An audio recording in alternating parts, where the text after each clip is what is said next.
What's up, guys? Hey, today is St. Patrick's Day, and I love St. Patrick's Day. Some people see drinking as a rite of passage or a coming of age. I don't particularly agree, but I do think we should have some rites of passage for men. On today's show, we're going to talk about manly rites of passage.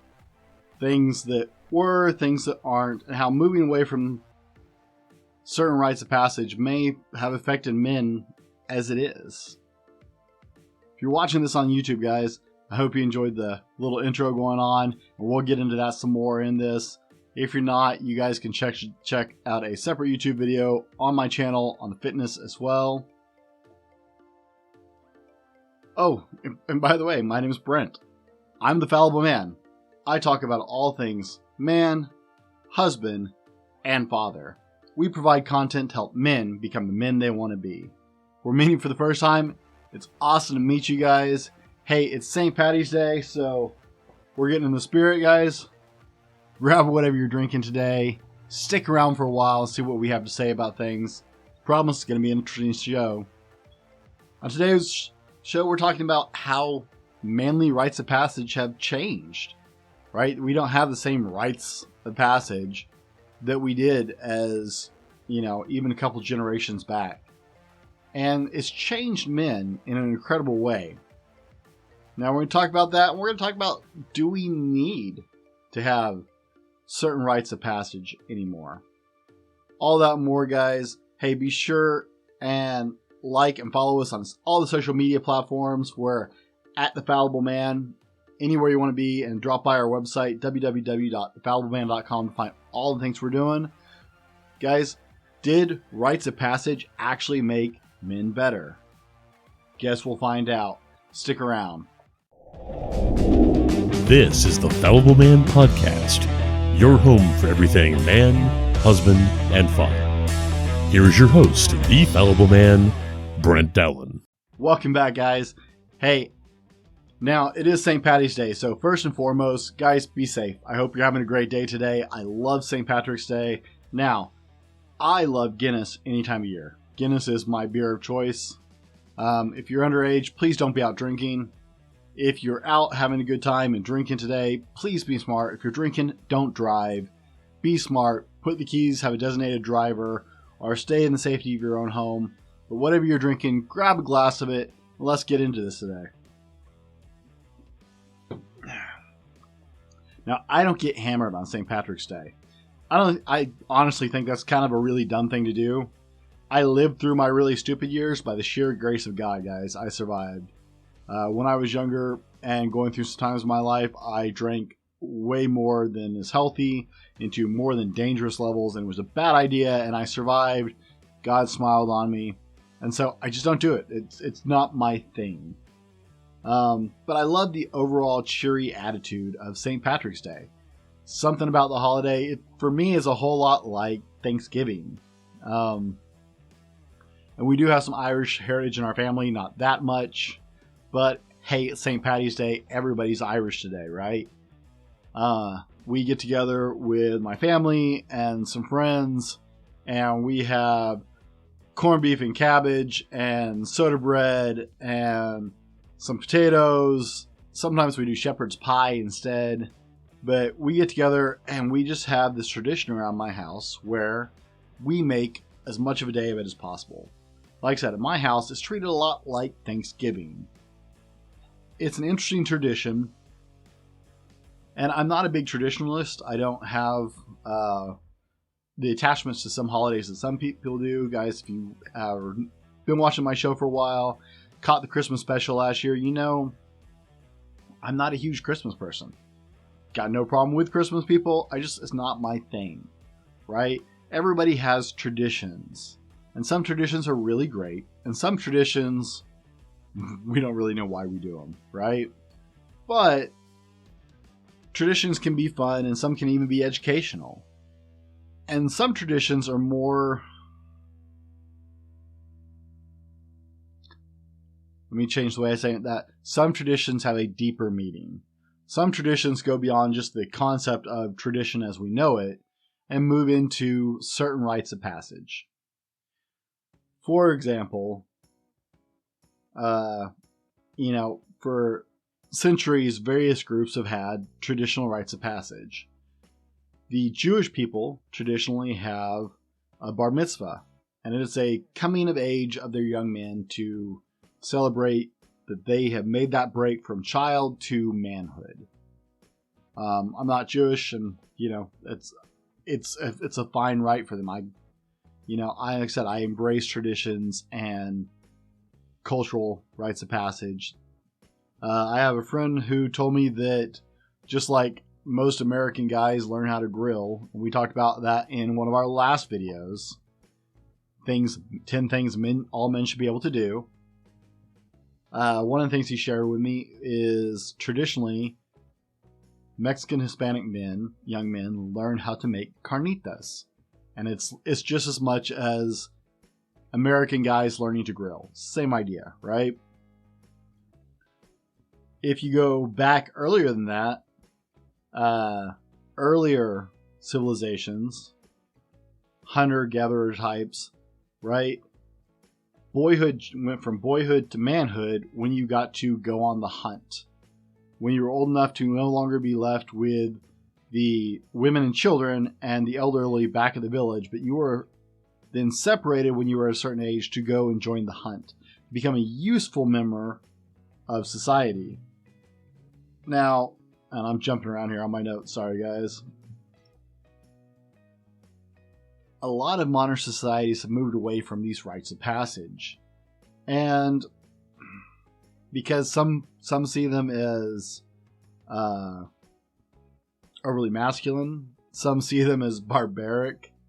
Some groups would look at some of the older rites of passage that are historical and think they're just, barbaric and they're everything wrong with mankind. But how has it affected men to lose those rites of passage? Let's talk about that a little bit. So, the first rite of passage we're going to get into history is joining the hunt, like I said. Now, I respect that not everybody likes to hunt. Okay, I'm not, anyone who knows me can tell you I am not like the best hunter in the world. I've gone bow hunting. I actually have a hunting license. I meant to go last year and it just didn't work out. But it's not a matter of I have a problem shooting an animal for food because I eat whatever I kill. I'm good with that. But not everybody likes to hunt, and that's fine. You don't have to be a hunter, and that's okay. All right? I actually have friends that is, in their family, it's a huge family tradition, is when a son or daughter comes of age to the point where they can safely join the family hunt. And that's a really big rite of passage in their individual family. But if you go back farther than that to tribes of hunters, it was a huge coming of age and rite of passage. When you actually got to go and be part of the hunt, you were no longer a child. Hunter tribes relied on every part of the animal, from the skins for clothing and shelter to the meat for eating, obviously, but also like the bones for use in tools and like whether it was cooking tools or hunting tools kind of thing. Even like the fat was used in some tribes to waterproof stuff, and history is very interesting when you start digging into these things. There's some cool things that have happened. But it was a huge step forward for a young man to go from a child who had to stay with the women, children, little children, and the elderly to being a useful member of society. In fact, once you were a man and could help prove that you were able to help with the hunt and help provide for the tribe, only then, when you reached that level, were you allowed to move into being a man. Then once you could help provide for the tribe, you were able to provide for a family. And so then you could start pursuing a mate. Then you could become out on your own and have your own shelter and become part of the men in that society. Likewise, there are other tribes or other groups in history where at a certain age, the boy had to go out and do trials in the woods. They would go out into the wilderness on their own once they hit a certain point in their life. And depending on which tribe that was and what part of the world, that might be a week or that might be up to a year where that young person had to go out and live on their own in the wilderness and take care of themselves and provide for themselves. And they had to survive the elements, and they had to be able to feed themselves and survive predators. And only at the end of that time period could they come back to the tribe and be welcomed back as a useful member of the tribe. Some people would consider this really barbaric or crazy, but especially since helicopter parenting is an all-time high, right? I have 2 little girls. If you watch this channel, and you know, helicopter parenting is an all-time high. And guys, I don't approve of it, but I gotta watch myself because I can even catch myself doing it from time to time. We want to protect our children to the point where we've gone to an extreme. So this idea of sending them off, and I tried to come up with a modern equivalent. And, you know, I thought about, well, you know, going off to college, right? Because part of what you learned in the wilderness was, it was an education. You perfected your hunting and protecting skills. You learned how to care for yourself. You learned how to build a shelter for yourself and survive in the elements. And I try to compare it to college for just like a modern take on it. And I can't. Because a lot of times these days, at this point in history, even when young people go off to college to get an education and learn how to make it in this world, a lot of them in our society end up back at home for years. More and more, you have young people living at home well into their mid-20s instead of going out on their own. Even if they've gone off to college, a lot of them end up back at home for sometimes years. And so you can't really compare the two, because that wasn't an option when you came back from the wilderness. You were welcomed back as a member of the tribe. You didn't go back to your family's home and live in mommy's house. That's not the way it worked. So it's kind of odd. Now, if you are on YouTube, you got to see an intro video to this podcast. I went out and, guys, if you're listening to the podcast, you can go, I'm going to have a separate video on the workout playlist on my YouTube channel where you can see the bits of the video that were shown here as well. And I went out and tried to recreate another Rite of Passage this last week with my family. Because at one point, your ability to become a man was judged by your physical prowess. Now, we moved a long ways from that, but that was a rite of passage.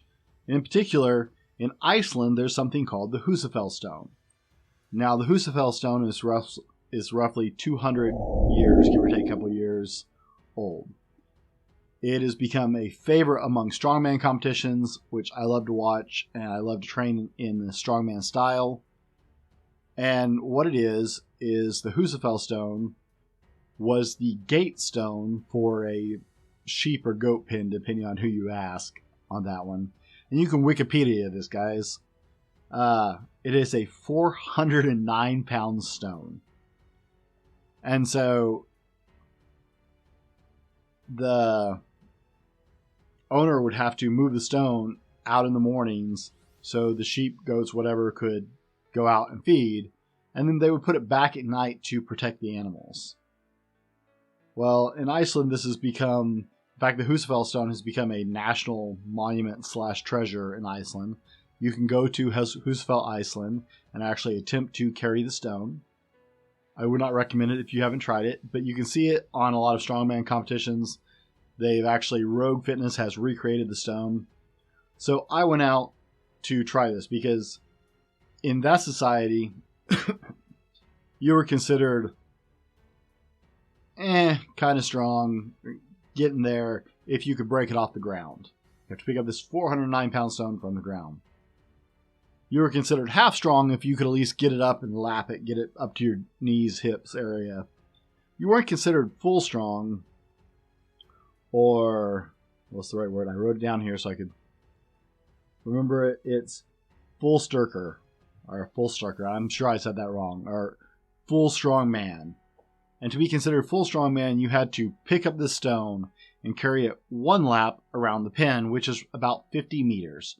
In America, that's 164 feet. So I tried to recreate that, right? I like strongman training. And the closest I have is I have a 200-pound sandbag, which is a heck of a workout. Be sure and I'll link up here. I have a beginner's guide to sandbag workouts that you can go and you can get a full actual sandbag download, guys. Just a home workout you can do if you're still having to work out at home with, $5 tube sand from Walmart.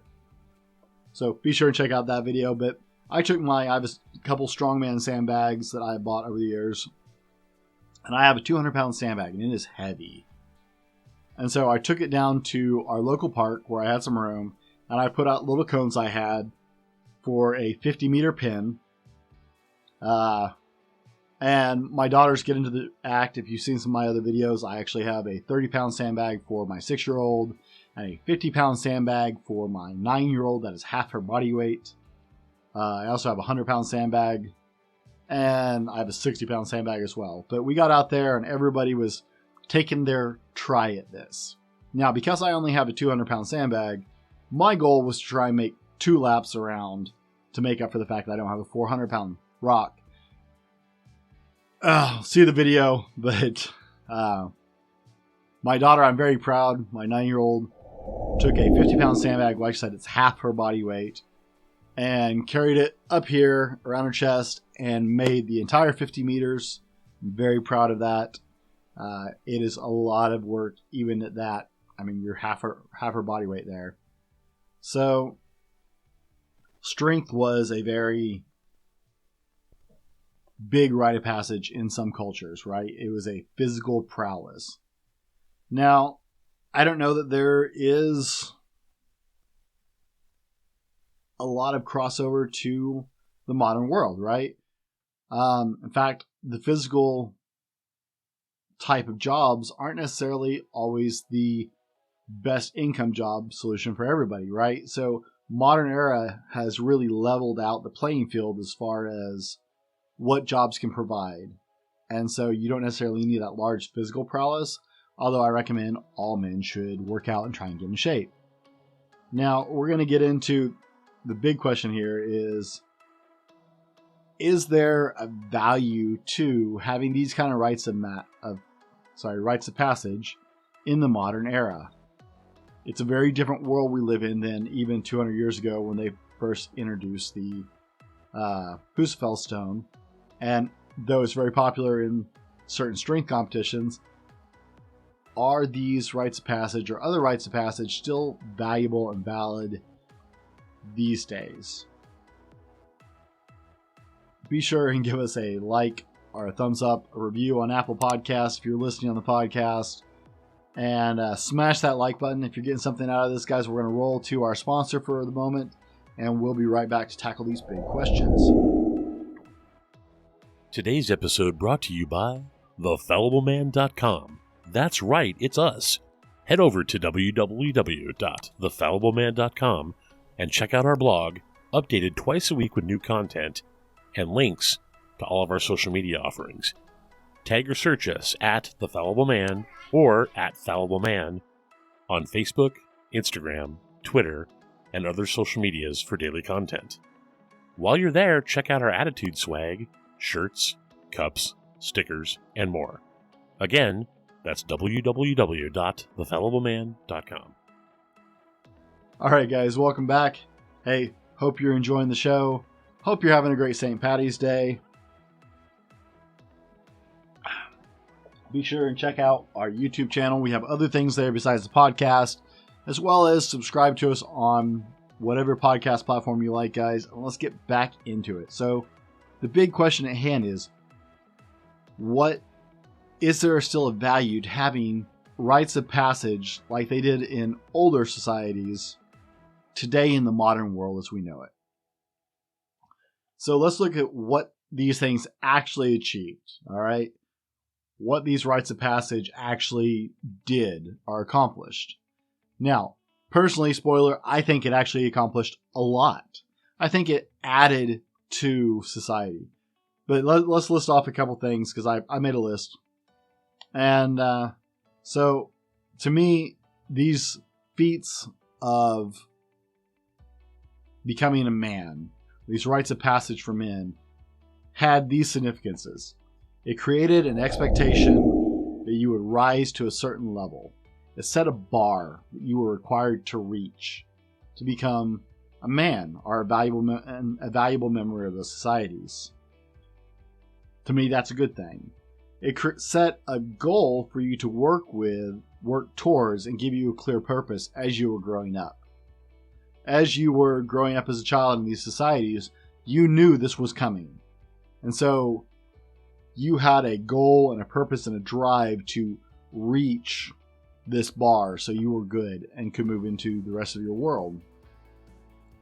I also think that has some value.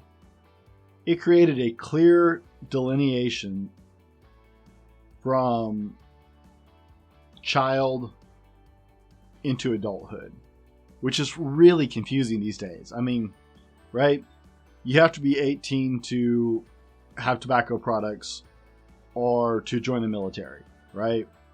You have to be 16 to drive in most states. You have to be 21 to drink. Apparently, you only have to be about 4 or 5 to choose what your sex is these days. God help us there. You can be 26 and still be a dependent in the United States. That's weird. So, when exactly do you become an adult in our society with all these different markers that we commonly associate with adult decisions? I mean, you can't even get a piercing until you're 14 or 16, depending on the state, without parental consent. So that line of when you go from child to adult has become really blurred. It set expectations as to what a valuable member of the society looked like. By having that bar set, you knew what you had to accomplish, and you knew when you accomplished that you were a valuable member of society. But by accomplishing that, there were set expectations as to what value you brought based on the requirements and based on your culture. There was a very clear line of what you were expected to bring as a valuable member of society. It creates a major sense of achievement, like serious sense of achievement, which is something a lot of people are lacking these days. Is a lot of people just don't feel like they're achieving things because they don't know how to set their own goals. And it also declared your role to your society, to your community. This is who I am, this is the point I have reached, and this is the role I fill. It was a declaration that you were a valuable member of that society in the role you filled. So I think there were a lot of benefits to that. As far as I think that it achieved a lot of really impressive things, and I think there were a lot of benefits to that. So then we have to stop and think about, do we actually have similar things today? And guys, I was trying to draw this comparison as I was going through and building my list, and I was really struggling with finding what we have in modern society that really comes equal to it, right? Military is a choice, at least in the United States, not in all societies. College is a choice. Trade schools are a choice. There isn't a lot of, what we say, go to school, and now you got 16-year-olds graduating with associate's degrees. So it's not really an age thing, it's how fast you can get through the education system. So I'm having a hard time. I really can't make a connection between former rites of passage, or what we recognize as rites of passage for men, and modern society, and I think that's actually hurting us. And guys, hey, be sure and leave us a comment. I love to hear from you guys, whether you're on the podcast. And I know different platforms on podcasts allow for comments and some don't, but if you're on the podcast and you can leave a comment, or you're on YouTube, guys, I would love to hear your thoughts on this. I want to know what you have to say about it. I'm very interested. I do respond to comments as long as they're not, inappropriate sales gimmicks and junk like that. If you're trying to spam my channel, I'll just delete it. But otherwise, I really do want to hear what you have to say about these topics. So be sure and leave us a comment and suggestions. Guys, here becomes the big question. Should we reinstate some of these rites of passage? Should there be that clear delineation in modern society? And I think the answer is yes. Okay, I'll save you time on that. I think it'd be beneficial.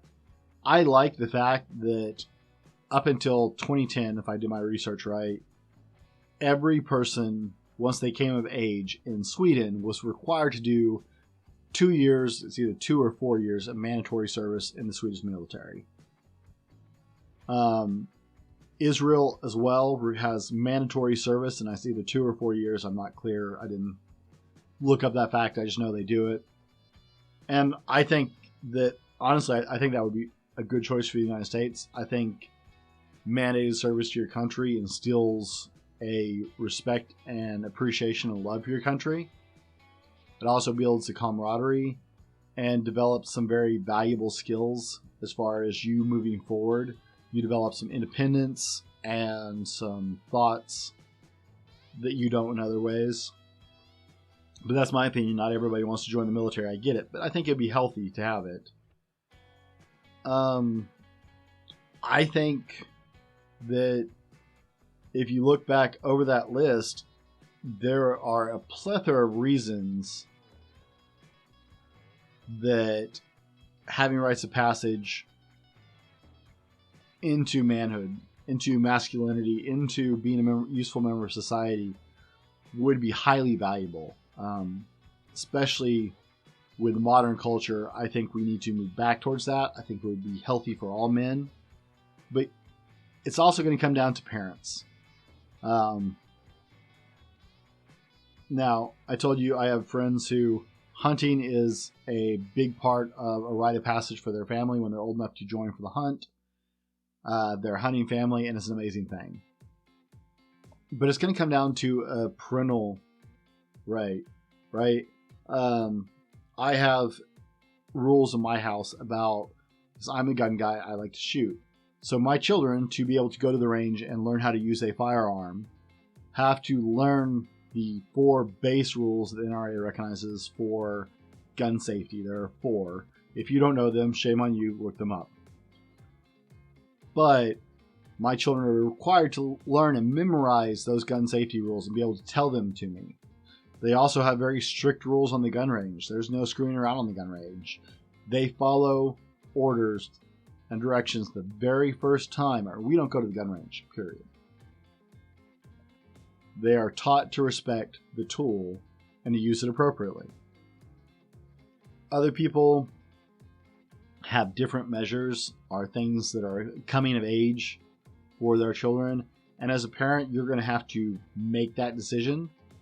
Because I can tell you all day long that I think it would benefit society to reinstate some of these rites of passage. I think it's some of the things that men are lacking in their life, which is leaving so many young men feeling kind of adrift, like they don't know where they fit or what their role is in life. But it really is going to come down to the parents. I mean, I recently did a podcast called 10 Things All Men Should Be Able to Do. And I'll link that up here.